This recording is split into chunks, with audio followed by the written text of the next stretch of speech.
কেমন আছে সবাই? আলহামদুলিল্লাহ আমি ভালো আছি। আমি তোমাদের জুলি আপু আবার চলে আসলাম একটা নতুন ব্লগ নিয়ে। আসলে রান্না সবাই করে, রান্না খেতে ও সব ভালো লাগে, রান্না করতেও মজা লাগে। রান্না হচ্ছে আর আমাদের মা খালারা সেই আদি যুগ থেকেই রান্না করে আসছে।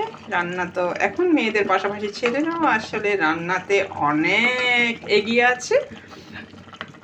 বাট আমি এখন রান্না করছি আপনার, এখন শীতকাল, পালং শাক ডাল চিংড়ি মাছ দিয়ে রান্না, অনেক মজা। বাট এখনও খাইনি, ওই দিন গত 2-3 দিন আগে রান্না করছিলাম, অনেক টেস্টি হয়েছে। এখন আমার হাজব্যান্ড আবার আমার জন্য নিয়ে আসছে, বলছে যে ওই দিন শাক রান্না করেছে, অনেক মজা পেয়েছে, আর একটু রান্না করো। বাট শীতকালীন শাক বলে কথা, অনেক মজা। আমার শাক রান্না শেষ, আপনাদের সাথে একটু শেয়ার করলাম।